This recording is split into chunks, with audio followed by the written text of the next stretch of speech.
Então vamos estar nisso.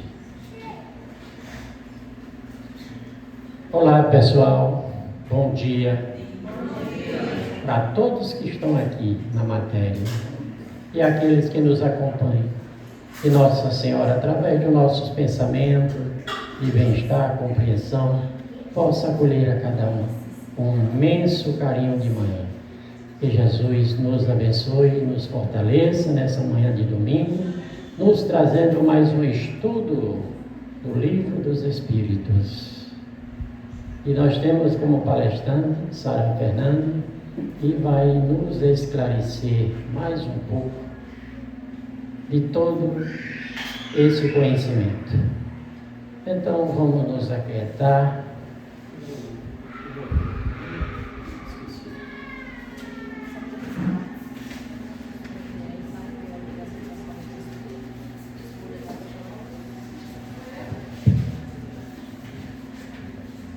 Então vamos nos aquietar.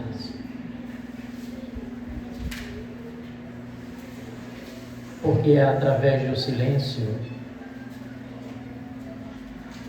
que nós meditamos, que nós ajudamos, que nós encontramos o equilíbrio. Porque na hora da explosão, do descontrole, se pensarmos e silenciar, nós temos cura para a nossa alma. É isso que a gente veio buscar aqui. Viemos doar o de melhor, a energia zeta, a energia fortalecedora daqueles que se encontram ainda à busca do conhecimento. Ajudai, Mestre, a cada um de nós trilhar nessa caminhada. Ajudai a corrigir, a perdoar, a esclarecer. Bendita seja seu nome, Senhor, pelo estudo e esclarecimento. Muitas vezes, Mestre, o cinto nos aperta, mas é porque eu estou procurando a luz, e a mariposa sempre bate na luz em quantidades. A sombra, a escuridão, é a ausência da luz. E quando a gente procura esse despertar, aqueles que estão na escuridão tentam apagar essa luz de cada um de nós. Mas vamos ser fortes. Vamos nos agradecer por estarmos aqui, pela família, pelo dia, pelo trabalho, pelos filhos, pelos avós, porque nós não erramos de endereço, gente. Nós o compreendemos. Graças a Deus. Então eu peço a Iraíde para ler um minuto de sabedoria. Bom dia a todos. Derramai raios de sol, de alegria em torno de si. Desta maneira, formará um círculo de pessoas que sentirão prazer em estar a seu lado. Quando algum amigo seu estiver triste, sabe que encontrará alegria em você. Derrame sua luz sobre todos os que o rodeiam, porque a alegria é obra divina. Seja um raio de luz e ilumine a iluminar a vida das criaturas que a cercam de você. O céu está dentro de você. Aprenda a viver no paraíso. Não é preciso morrer para ir para o céu, não. Nós criamos em nós os infernos de tristeza e angústia. Então, aprenda a criar o paraíso de alegria. Perdoe sempre e siga adiante, evitando aborrecer-se. Não dê importância aos que dizem de você. Deixe que sua alegria brote do íntimo do seu coração, bom e generoso. Graças a Deus. Graças a Deus. O estudo do Livro dos Espíritos hoje vai haver o esclarecimento, as relações além do túmulos, a escolha das provas, ensaio teórico das sensações nos espíritos. ler um pouquinho do Evangelho, e a vossa mão direita e a vossa mão esquerda não sabe o que dá a vossa mão direita. O abulo da viúva. Jesus, estando sentado em fronte da caixa de esmola, considerava de que maneira o povo nela atirava o dinheiro e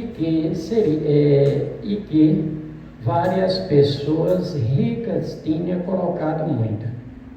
Veio também uma pobre viúva que nela colocou somente 2 pequenas moedas, do valor de 1/4 de 20.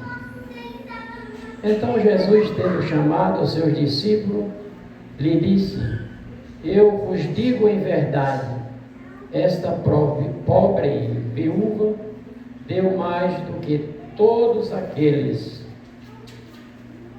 que colocaram na caixa de esmola, porque todos os outros deram de sua abundância, mas essa deu de sua indulgência, tudo mesmo que tinha, tudo que lhe restava para viver. São Marcos capítulo 12, versículo 41 e 44. São Lucas 21, de 1 a 4 versículos. E agora eu vou passar para a palestrante Sara Fernandes, para nos dar mais um conhecimento do Livro dos Espíritos.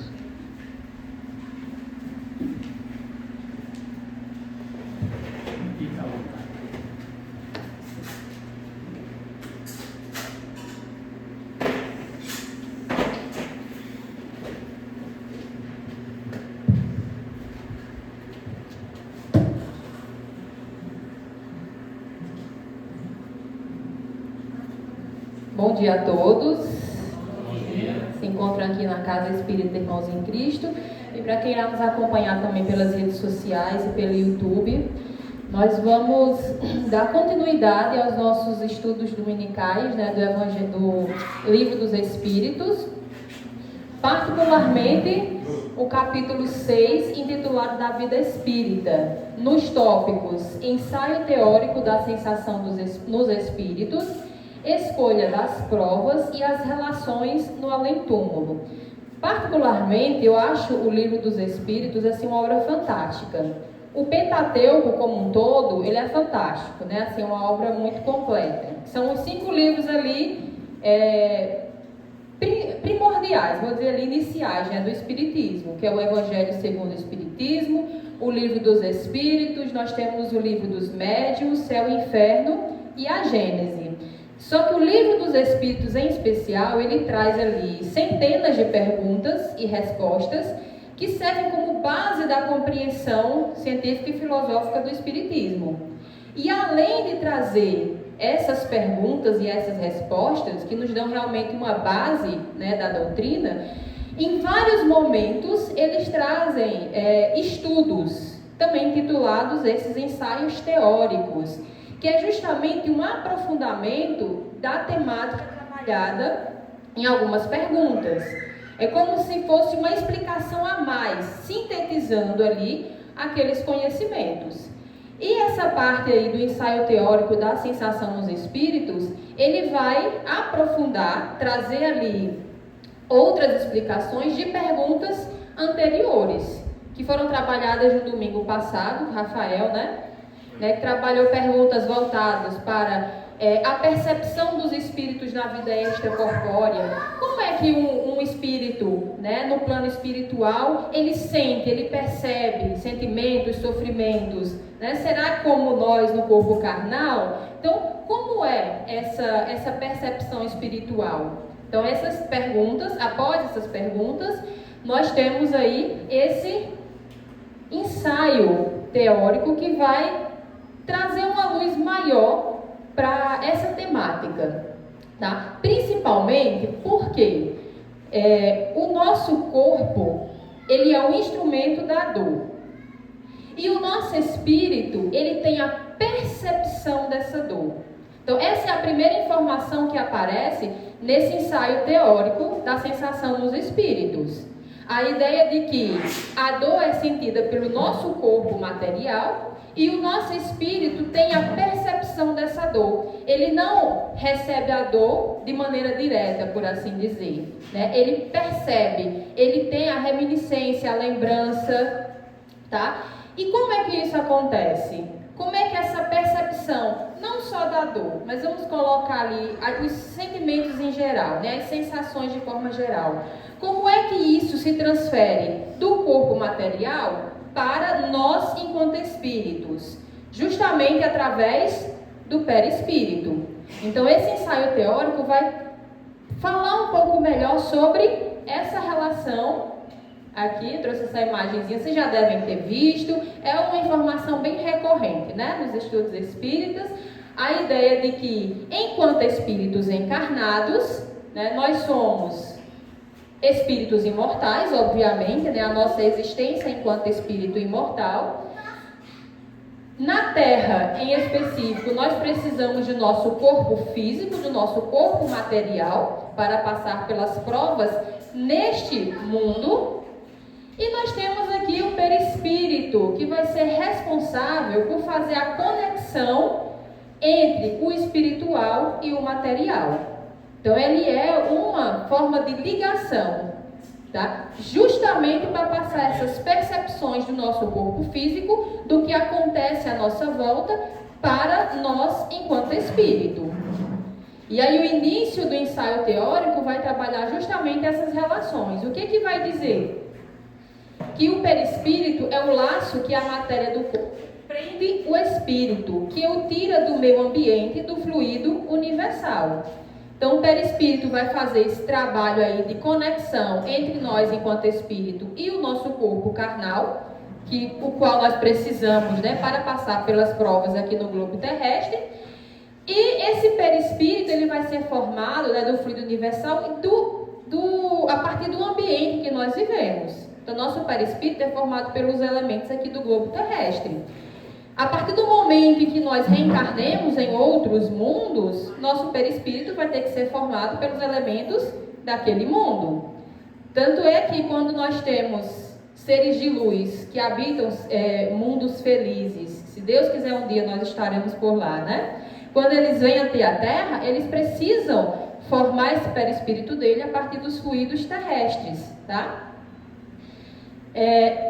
O perispírito ele é o princípio da vida orgânica, porém não é da vida intelectual que reside no espírito.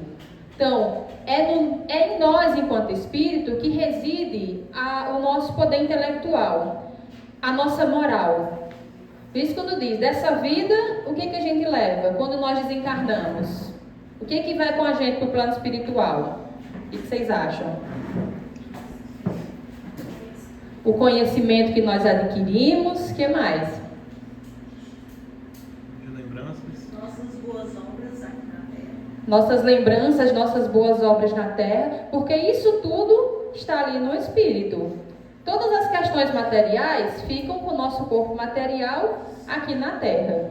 Se decompõe, nossos bens materiais são repassados aí, né, e com o tempo se dilapidam. Então, nossa vida intelectual reside no espírito.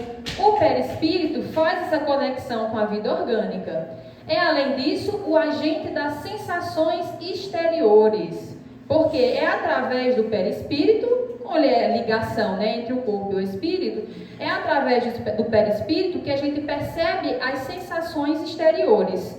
É a partir do perispírito que nós temos essas percepções, que nós temos as sensações. Então veja como é importante para entender o que nós sentimos enquanto espíritos numa vida extracorpórea. A gente precisa entender essa relação entre espírito, perispírito e o nosso corpo físico. Até mesmo porque, né, pensando nessas sensações, nós temos no corpo os órgãos servindo-lhes de condutos localizam essas sensações. Destruído o corpo, elas se tornam gerais. Quando nós estamos encarnados no corpo físico, né, como é que nós sentimos e percebemos as coisas? Através da canalização. Nosso corpo físico canaliza as sensações E o perispírito passa isso para nós enquanto espíritos. É por isso que a gente consegue localizar. Eu estou com a dor no estômago, porque a dor vai ser localizada no estômago.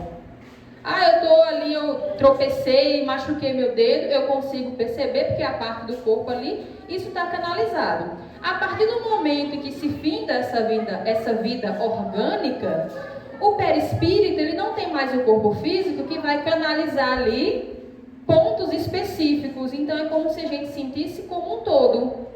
O nosso perispírito vai absorver como um todo essas sensações, porque não há mais essa canalização.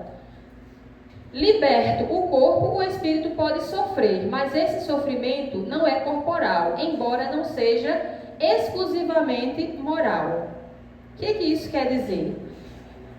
Obviamente, quem já acompanha uma reunião mediúnica, e também, mesmo quem não acompanhou, sabe da existência, né, dos espíritos sofredores, existe sofrimento após a morte também, né?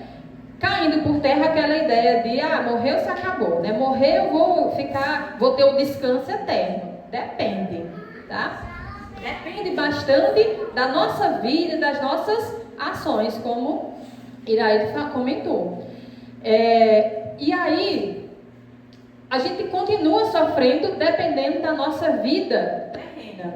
Só que esse sofrimento não necessariamente seja só moral. Ou seja, no plano espiritual, não necessariamente a gente sofra só pelo remorso das ações mal praticadas na Terra, né, pelos nossos defeitos morais. A gente pode sentir também dores físicas, apesar de que o corpo não mais existe.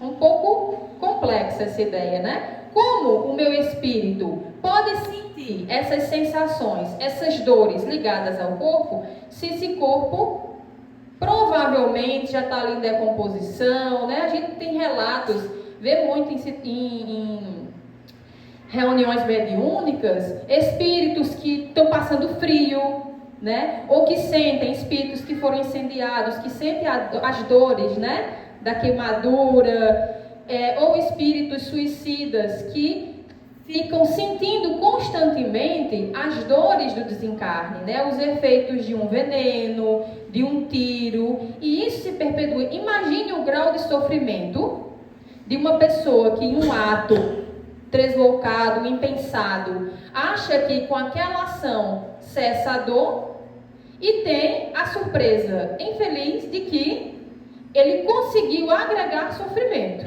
O sofrimento que o levou a tal ato, o sofrimento do ato em si, e depois que junta tudo isso e continuar sofrendo no plano espiritual. Por isso a importância, né, dos estudos, da religião, da fé, principalmente. Então a gente pode continuar sentindo, mas por quê? Aqui. Porque a dor que sentem não é, pois, uma dor física propriamente dita. É um vago sentimento íntimo que o próprio espírito nem sempre compreende bem, precisamente porque a dor não se acha localizada e porque não a produzem agentes exteriores. É mais uma reminiscência do que uma realidade. Um exemplo, que eu acho que muitos já ouviram falar, a questão da síndrome do membro amputado. Tá? Muitas pessoas que tiveram algum membro amputado, elas sentem dor naquela parte do corpo que não existe mais, né? As sinapses cerebrais ficam dando esses estímulos. Muito similarmente, essa questão aí. Muitos espíritos continuam sofrendo dores físicas, mesmo não sendo físicas propriamente ditas, por causa dessas reminiscências, porque ainda, provavelmente, eles estão muito ligados às questões materiais. Eles não conseguiram ali resolver o que tinha para resolver na sua encarnação, continuam extremamente presos à matéria e continuam perpetuando essas percepções dolorosas na sua psique, no seu espírito, mesmo na vida extracorpórea. Por isso que é muito comum que os suicidas continuem revivendo, né, de forma trágica o seu desencarne, por essa conexão. Já vi muitos relatos de pessoas que ainda, mesmo o corpo ali, até uma imagem muito forte, né? Mas a gente precisa encarar essas realidades. Muitas pessoas que mesmo no desencarne comentam que continuam sentindo o seu corpo apodrecendo, os vermes roendo ainda, né, as carnes. Parece um poema de Augusto dos Anjos, né? Ele tratou muito bem esse tipo de temática. Então, imagina, mas o desencarne já aconteceu, aquele famoso fio de prata ali já foi cortado. Por que ainda sentir? Por que essa conexão? Justamente por essa ligação material que a gente, né, continua mantendo muito forte mesmo após a morte. Na medida em que o espírito percebe a sua condição, na medida em que o espírito na sua vida extracorpórea quer ajuda, busca ajuda, ele percebe que não precisa sentir aquilo tudo. É muito comum a gente ver isso nas reuniões mediúnicas, né? Espíritos sofredores que relatam dores extremas. É algo, até me arrepio um pouco, né? Você sente o sofrimento, a angústia. E é um sofrimento que não é real, né? O físico propriamente dito. E na medida em que ele aceita a ajuda da espiritualidade, ele não sente mais aquelas dores. Ele entende a condição dele e consegue seguir em frente e abandonar, né, todo aquele sofrimento que ele vinha sentindo. Então, resumindo aqui, né, os nossos sofrimentos não são exclusivamente morais. Pode haver sofrimento corporal, mas não propriamente dito, né? Sempre uma reminiscência. Do mesmo modo, se o espírito não tivesse perispírito, seria inacessível a toda e qualquer sensação dolorosa. É o que se dá com os espíritos completamente purificados. E quando eu li isso, eu pensei logo, mas era mais fácil não ter perispírito, né? A gente não sentiria dor. Só que, como evoluir? Né? Porque também, se a gente não sente dor, a gente não vai ter outras sensações, alegria, o amor, e a gente precisa dessas relações, não só da dor, porque também vamos destruir um pouquinho a ideia de que o espiritismo, a pessoa só evolui pela dor, né? A dor, muitas vezes, é uma opção na nossa evolução, né? A gente não precisa sofrer o tempo inteiro para evoluir, vamos deixar isso assim claro, né? Mas aí, se a gente não tivesse essas percepções, como nós iríamos progredir? E a gente sabe que na medida que o espírito evolui, o perispírito ele vai ficando menos grosseiro, né? Ele vai ali evoluindo junto com o espírito.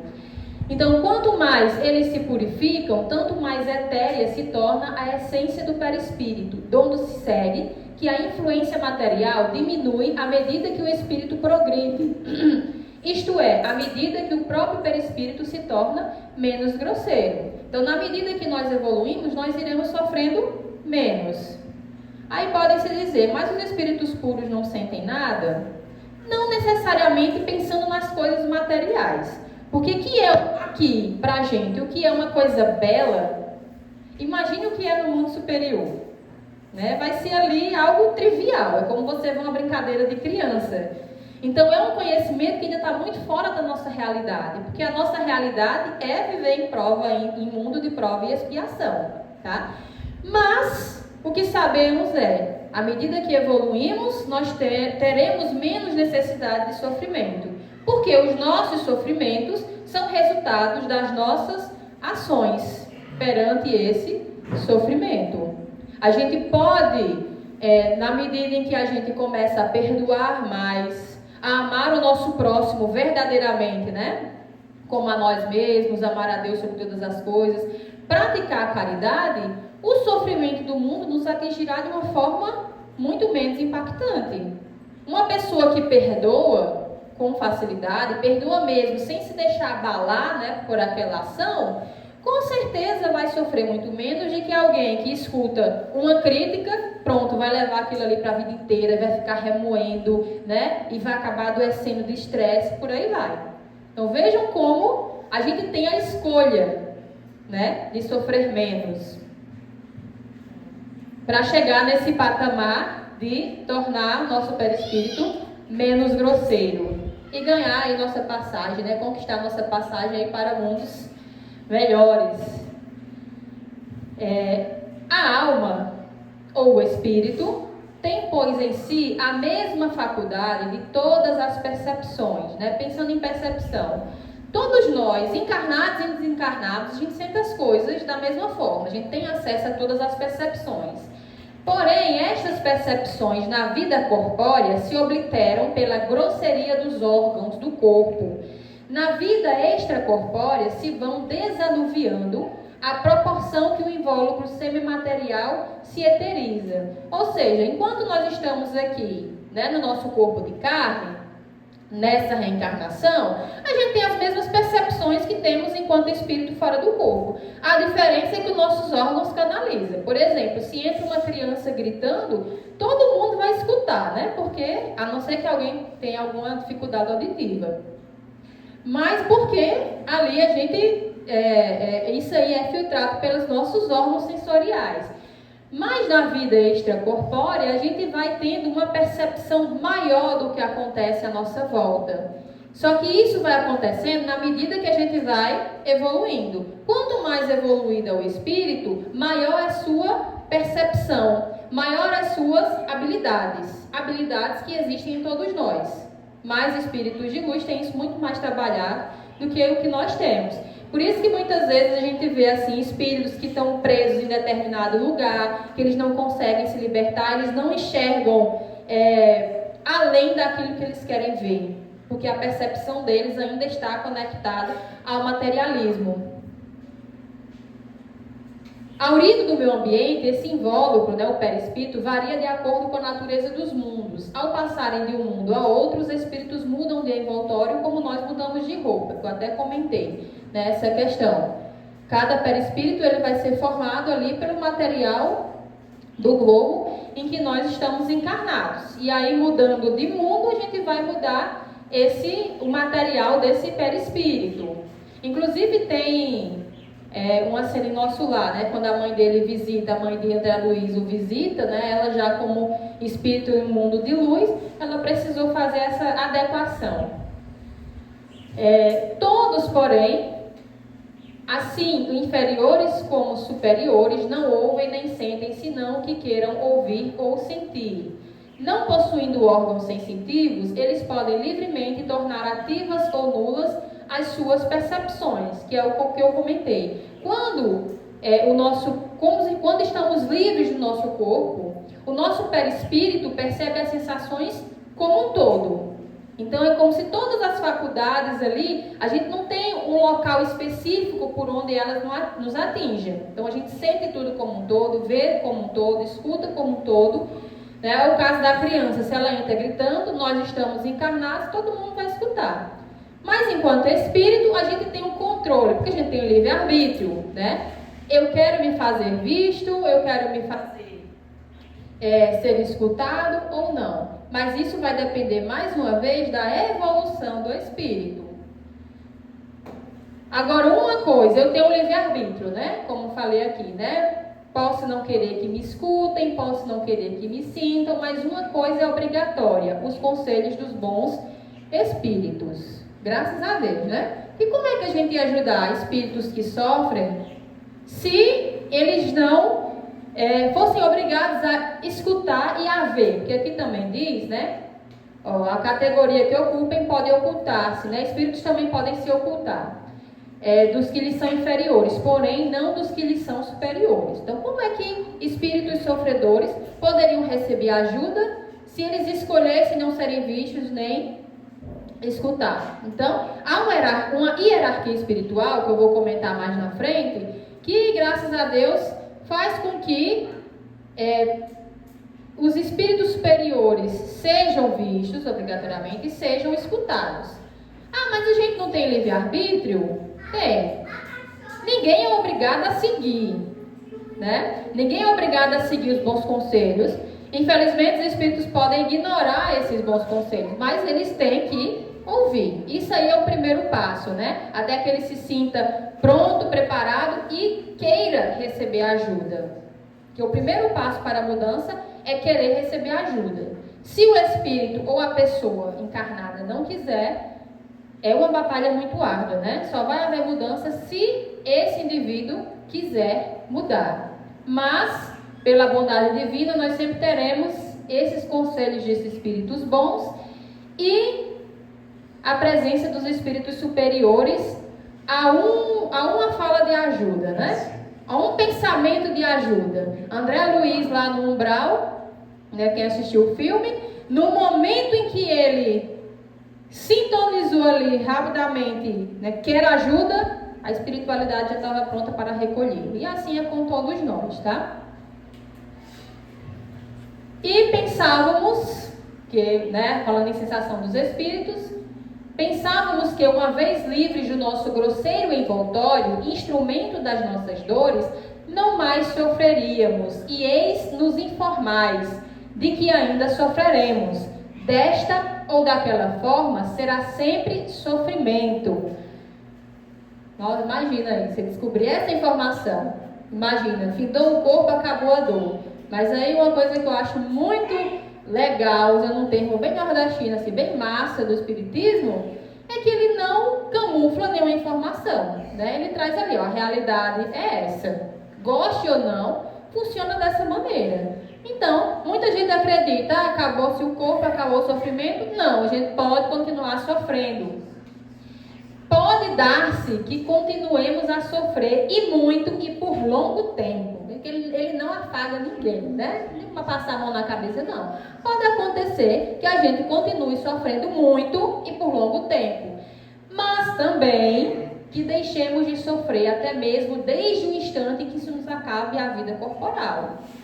Então não há nenhum floreio, né, nos ensinamentos espíritas. Pode ser que desencarnei, que eu continue sofrendo tanto ou pior do que em vida, mas também eu posso, a partir do momento de desencarne, né, ter ali uma vida extracorpórea tranquila, sem esse sofrimento. Mas o que é que vai determinar isso? Se esse sofrimento vai ou não acontecer? Os sofrimentos por que passa o espírito são sempre a consequência da maneira por que viveu na Terra. Vimos que seu sofrer resulta dos laços que ainda o prendem à matéria, que quanto mais livre estiver da influência desta ou por outra, quanto mais desmaterializado se achar, menos dolorosas sensações experimentará. A questão da reforma íntima, né, que a gente bate tanto na mesma tecla. Como eu quero a minha vida pós-desencarne? A partir dessa resposta, eu tenho que basear as minhas ações aqui na Terra. Eu preciso tentar melhorar, para que quando isso aconteça, eu tenha uma situação melhor. Porque aqui é prova e expiação. Se eu conseguir sucesso nas minhas provas e nas minhas expiações, aí com certeza eu vou ter uma situação mais feliz após esse desencarne. Também tem muito a ver com as nossas percepções também, né? Porque tem muita gente que tem uma vida ok, mas após o desencarne, ela pensa o tempo inteiro, quando houver o desencarne, a gente dorme até o dia do juízo. Muita gente da minha família está falando isso. Quando acontece o momento de desencarne, isso está tão entranhado, por assim dizer, na percepção espiritual dessa pessoa, que ela passa um longo tempo dormindo, esperando o dia do juízo. Porque isso, uma percepção, a reminiscência que o espírito gravou como uma crença. E isso acaba se perpetuando, tá? Então busquemos a reforma íntima, busquemos estudos, né? Busquemos conhecer aí as situações que nos aguardam. E como é que a gente pode melhorar, né? Para que nesse desencarne, após o desencarne, a gente tenha uma situação aí mais confortável, por assim dizer, né?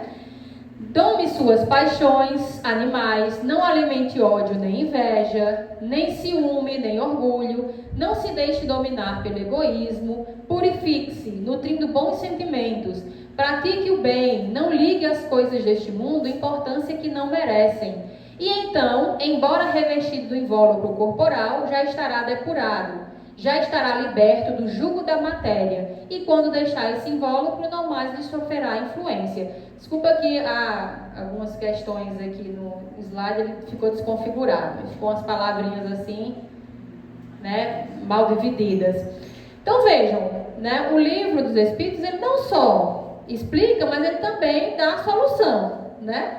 Ele não apenas aponta o problema, ele participa da solução também. Aí cabe a nós essa reforma íntima aqui, sugerida nesse ensaio teórico da sensação dos espíritos. E como é que a gente consegue alcançar esse patamar, ou algo próximo, né? Um passinho de cada vez. Como é que a gente consegue melhorar aqui no mundo de provas e expiações? A partir das nossas provas. Para que servem essas provas? Justamente para sanar nossas falhas. A gente precisa passar por provas para resistir naquelas situações, naqueles sentimentos, né? naquelas questões morais que a gente falhou. E como é que se dá essa escolha? Quem é que escolhe essas provas? Nós mesmos. Né? Do livre-arbítrio.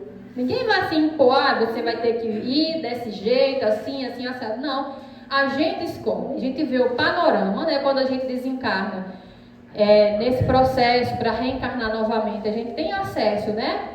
Ao que nós fomos, né? As nossas falhas, a gente percebe o tamanho da nossa dívida, que a gente não tem muito essa noção aqui na Terra, né? Às vezes a gente até para a igreja, acontece um negócio ruim assim, bem pequenininho, a gente, meu Deus, o que eu fiz para merecer isso? Quando a gente descobre o tamanho da dívida, nossa, uma parcela bem pequenininha que eu paguei. Então, nós escolhemos nossas próprias provas. Assim, nós teremos mais chances de vencê-las, não é? É como uma faculdade. Eu sempre fui muito ligada à questão das linguagens, à área de linguagens. Se eu fosse fazer matemática, se alguém escolhesse matemática por mim, ia ser um desastre. Mas eu escolhi linguagens porque, para mim, eu teria mais chances de desenvolver-me bem nessa área. Assim é a escolha das provas. Eu vou escolher ali o que eu acho que eu vou ter mais chances de melhorar. É claro que no ápice do nosso... A mosquinha está querendo participar da palestra. No ápice do nosso desespero, de querer quitar logo as nossas dívidas, a gente coloca assim, um monte de prova, um monte de coisa, né, ali, para a gente quitar logo. E isso é quase uma receita do insucesso. Aqui eu trouxe uns resuminhos, né, uns tópicozinhos, que há várias perguntas, né, mas algumas informações que eu considerei, que todas são principais, mas que eu considerei ali mais relevantes. O ser humano escolhe seu próprio gênero de provas, nisso consiste seu livre-arbítrio. Isso não quer dizer que o homem preveja ou escolha tudo o que irá suceder consigo, ele escolhe apenas o gênero das provas. Porque nosso destino não é cartas marcadas, tá? Quando a gente reencarna, a gente não já vem ali sabendo tudo que vai acontecer comigo ao longo de toda a vida. Nossas ações e as ações alheias também, porque a gente vive em comunidade, acabam influenciando, né, no desenrolar dessas ações. O que a gente vem é sabendo ali o tipo de provas. Então, por exemplo, se na minha vida pregressa anterior eu sucumbi a algum tipo de vício, eu posso escolher, nessa vida agora que eu vou reencarnar, eu quero ter contato com esse vício para que eu possa superar. E aí eu escolho, por exemplo, vir em um ambiente em que aquele vício é normalizado, ou que ao longo da vida eu tenha contato com aquele vício para que eu possa recusar. Então, veja, eu escolho o gênero, não cada situação que vai acontecer. É tanto que muitas vezes a pessoa vem programada lá, dando tudo certo, essa pessoa vai desencarnar com 75 anos. E ela desencarna aos 40, porque sucumbiu, ela deveria resistir ao vício, sucumbiu, digamos, ao alcoolismo, por exemplo, e dirigindo alcoolizado, se acidentou, e Deus, que nenhuma folha de árvore cai sem a permissão divina, né? Mas a espiritualidade permitiu esse desencarne para essa pessoa não se complicar mais ainda, e assinar mais promissórias. Então vejam, nosso destino não é selado, ele é consequência das nossas ações. A gente escolhe aí o tipo de provas, o gênero de provas que a gente vai vivenciar. Outra questão também é que nós não precisamos passar por todas as tentações de todas as naturezas para atingirmos a perfeição. Perfeição é relativa, né? Como dizia a vovó, sabe, perfeito só Deus. Mas a perfeição espiritual, tá? E não precisa passar por tudo. Por quê? Se em uma encarnação eu consigo desenvolver muito a generosidade, eu não preciso vir com isso como prova. Né? Como eu passei o ano letivo inteiro, eu fui muito bem em língua portuguesa e em matemática não. Eu preciso fazer uma prova de língua portuguesa no final do ano? Não, eu vou fazer ali daquilo que ainda está em déficit. A mesma coisa nesse sentido. Tá? Então, eu não preciso ser testado para tudo. Se eu conseguir desenvolver sem os testes, maravilha, né? A gente já evita muitas provas, tá? No princípio espiritual, Deus supre a inexperiência do espírito, tal qual se faz com uma criancinha, na medida em que pratica seu livre-arbítrio. O ser humano faz suas próprias escolhas, seguindo no caminho de luz ou extraviando-se para caminhos tortuosos. O que a gente pode pensar? Deus criou todos nós espíritos ali da mesma forma, simples, ignorantes e ingênuos. Por que tem uns que já conseguiram lá espírito de luz e nós provavelmente aí saindo na mesma fornada, ainda estamos aqui em prova e expiação? Provavelmente porque escolhemos ali, quando a gente começou a fazer nossas escolhas, a gente, né, deu um assim de rebelde sem causa e sucumbiu às nossas paixões terrenas, tá? Mas no começo... mas no começo ali a gente começou o nosso livre-arbítrio. Como é que é feito esse caminhamento? Igual nós fazemos com nossos filhos. A gente não aponta a direção correta quando eles ainda não têm noção do mundo. Não pule no sofá que você vai cair. Aí o menino vai lá, tenta pular, você vai lá, tira o menino, aí fica essa guerra. Tira o menino, vira as costas, o menino está lá pulando de novo. Ele vai escolhendo continuar naquele caminho até uma hora que ele cai, chora, né? E pela dor ele procura o amor e assim vai. Nós agimos de maneira muito semelhante. Geralmente o espírito escolhe sua existência corporal, mas pode haver reencarnação compulsória quando pela sua inferioridade ou má vontade não se mostra apto a compreender o que lhe seria mais útil. Então nós temos o livre-arbítrio, mas há situações muito extremas em que uma reencarnação compulsória ela é necessária se aquele espírito não percebe que aquilo vai ser útil para ele e a espiritualidade percebe que ele vai conseguir progredir de alguma forma. Então, é como o dia que nosso filho não quer ir para a escola e tem algo muito importante para ele fazer, ele vai compulsoriamente, né? E o que é que dirige o espírito na escolha das provas que queira sofrer? Pelo tempo eu vou só explicar aqui sem fazer a leitura, né? Então, como é que se escolhe essas provas? Justamente de acordo com as suas falhas, como eu já comentei, né? A gente vai focar ali. Em que eu ando em falta, né? Com relação aos meus conceitos morais, o que eu preciso melhorar? Eu fui uma pessoa muito vaidosa, eu preciso trabalhar essa parte. Eu fui uma pessoa rica e desenvolvi muita soberba. Então, eu venho e escolho provas que vão me fazer confrontar esse problema para que eu possa superar. Aí vem uma questão que eu também pensei. É engraçado no livro dos Espíritos que você lê uma pergunta e diz, mas se for desse jeito, aí em seguida já tem a mesma pergunta com a resposta. Porque assim, se a gente escolhe as provas, não parece natural que se escolham as provas menos dolorosas, né? Eu vou escolher uma vida de sofrimento? Para quê? Né? Eu não posso escolher uma coisa assim, pagar em mais prestações, né? Mas por que isso acontece?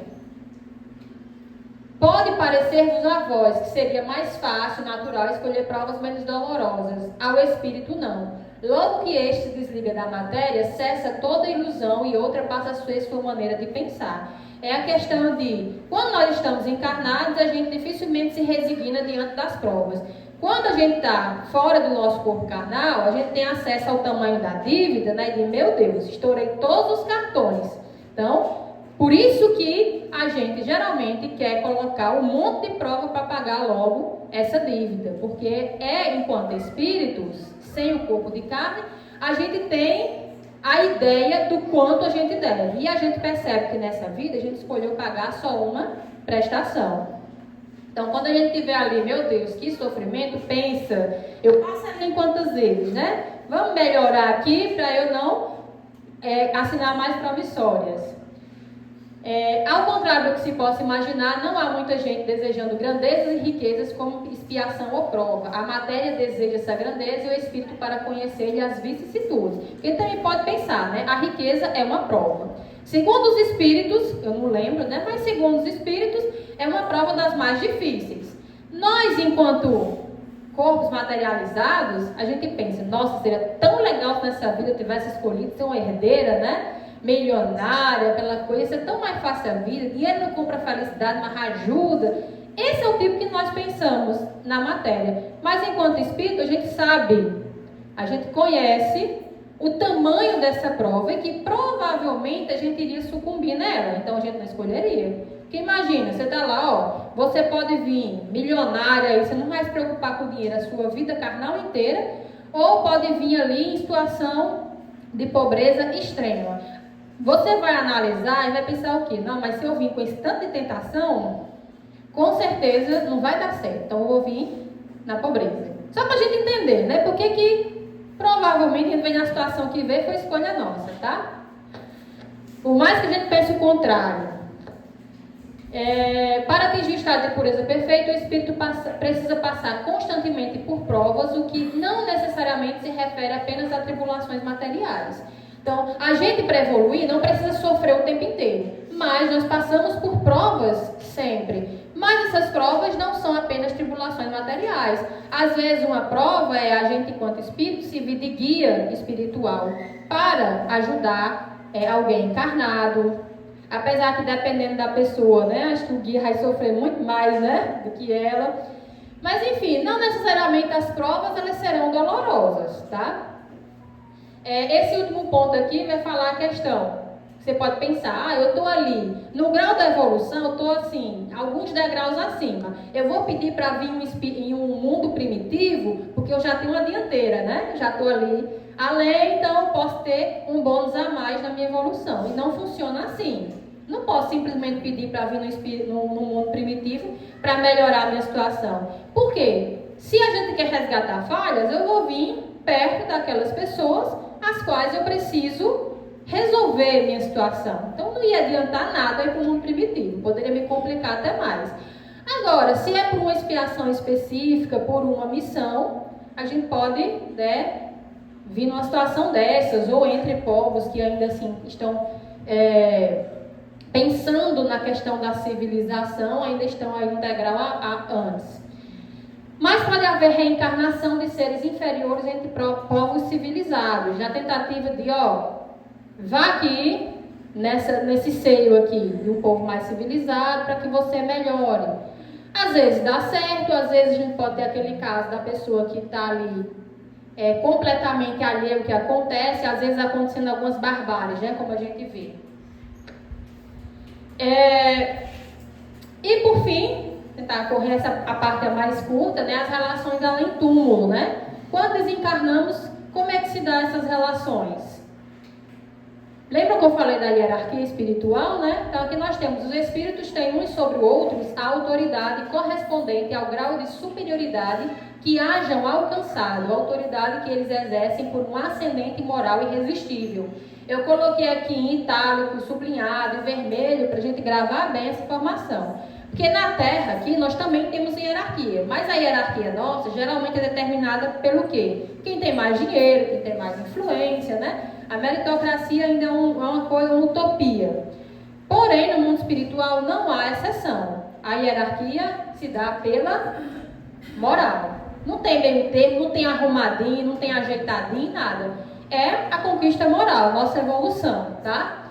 Os espíritos da mesma categoria se reúnem por uma espécie de afinidade e formam grupos ou famílias, unidos pelos laços de simpatia e pelos fins a que visam, mais ou menos como na Terra, né? Cada um procura seus pares, no mundo espiritual da mesma forma. Se eu desencarno num sofrimento eterno, com muitas falhas morais, eu não consigo me perdoar, eu vou marcar meu ponto aonde? Provavelmente lá no umbral. Porque minha energia vai procurar energia semelhante. Lembrando de André Luiz, né? Na obra, tanto no livro quanto no filme, quando ele desencarnou, a situação que ele estava, ele foi direto, né? Passou direto ali, escorregou e pitou bongando lá para o umbral. Mas no momento em que essa questão energética dele melhorou, ele buscou ajuda, ele foi resgatado para a colônia espiritual. Então, que tipo de energia eu quero ter ao desencarnar, né? Eu quero passar direto ali para uma colônia, eu quero bater ponto no umbral. Os espíritos, sim, aí a gente se agrupa, né? É tanto que em reuniões mediúnicas a gente ouve muito assim, né? Falar em falanges do mal, né? Os espíritos que se compravam em fazer o mal acabam se agrupando, se reconhecendo, se juntando e fazendo umas quadrilhas, mais ou menos como acontece no plano terreno também. Mas os bons espíritos, por sorte, né? Os bons espíritos vão a toda parte, porém as regiões onde os bons habitam são interditadas aos espíritos imperfeitos. É a questão que eu falei, né? Espíritos mais elevados, eles têm livre acesso a tudo, e espíritos inferiores são obrigados a ouvi-los e não podem se esconder deles, justamente porque a bondade divina, né, mostra ali a ajuda, mesmo que a pessoa não queira. Os espíritos se reconhecem no plano espiritual, pois vemos nossa vida pretérita e lemos nela como um livro. Então, a gente, no plano espiritual, a gente reconhece aqueles que nos são amigos, mesmo de outras encarnações. Então, no plano espiritual, eu posso reconhecer uma mãe minha há 3 reencarnações passadas, que será diferente dessa atual. Então, a gente reconhece, porque a gente tem, lembra, a percepção ampliada, tá? E a acolhida no mundo espiritual depende de suas inclinações e ações em sua vida material. Como eu já disse, vamos pensar, como é que eu quero ser recebido no meu desencarne? Eu quero ver ali espíritos amigos prontos para me acolher. Vamos, minha querida, vamos ali, né? Nosso lar, já tem uma caminha lá separada para você. Ou eu quero sair direto para a escuridão? A gente tem que refletir. Refletir, principalmente trabalhar isso aqui através das nossas ações. Por isso que eu trouxe aqui para encerrar essa frase que eu adoro, né, de Chico Emmanuel: o bem que praticares em algum lugar é teu advogado em toda parte. Se eu pratiquei muito bem, na hora de passar para o plano espiritual, né, ele vai ser meu advogado ali, pronto para me defender, para me conduzir a lugares melhores, tá? Obrigada.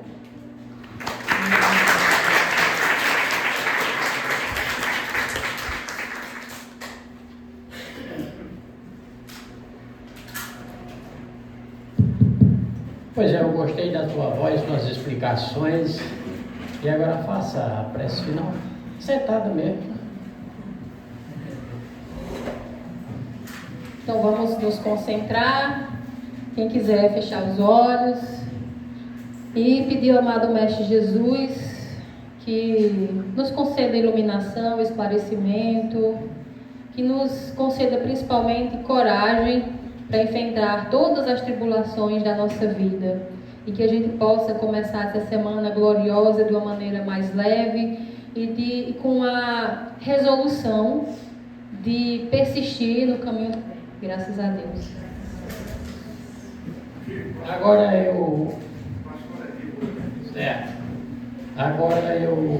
mais um minuto.